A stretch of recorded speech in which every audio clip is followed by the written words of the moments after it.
Nous sommes dans une ferme. Cette exploitation destinée à l'élevage des bovins de Capré est située à Kabacha, à environ 19 km au sud-ouest de la ville de Béni. C'est l'une d'importantes fermes de la région en termes de superficie et de population animale dans le Grand Nord. Les vaches et les caprets qui s'y trouvent sont également menacés par l'anthrax ou l'épidémie de charbon, tant que d'autres vivants aux environs du parc de Virunga. Cette maladie est à la base de la mort de plusieurs animaux dans et autour du parc depuis bientôt 2 mois, malgré les efforts sanitaires mis en place par les fermiers. Une situation qui inquiète Pakis, vétérinaire de la ferme de Kabacha.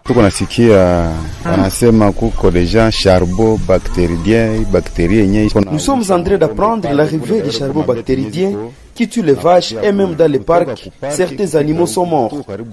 Nous sommes près du parc et nous avons peur parce que les gens traversent régulièrement notre ferme. Nous craignons que notre élevage soit consumé par cette maladie, que l'État nous vienne en aide en nous dotant des médicaments.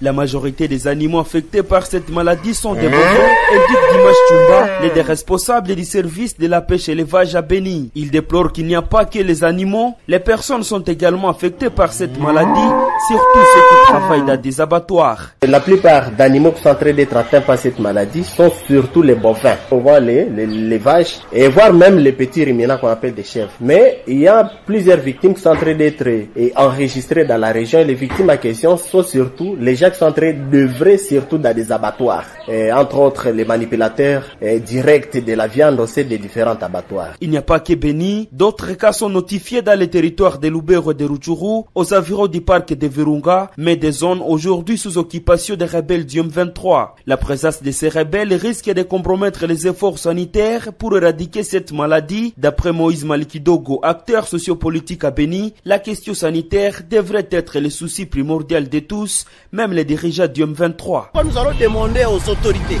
que ce soit les autorités politico-administratives, que ce soit même les autorités sanitaires, et même les dirigeants là de l'AFC M23 de l'autre côté, de laisser passage à ceux-là qui viendront secourir les populations là qui vivent à côté des autres. Parce que plus ils sont en train de consommer ces animaux-là, plus ils sont directement affectés. C'est une question qui touche directement les vies humaines. Depuis le 22 mars, une série de décès d'hippopotames a été signalée sur la rivière Ishacha, dans la zone de santé de Binza, la zone de santé de Nyakakoma et sur les rives du lac Edouard, dans le parc national de Virunga. Du 22 mars à aujourd'hui, les décès suspects d'anthrax ont été enregistrés chez 75 hippopotames, 10 buffles et une centaine de vaches, dont certains ont malheureusement été manipulés sans précaution ou mangés par des habitants de la région.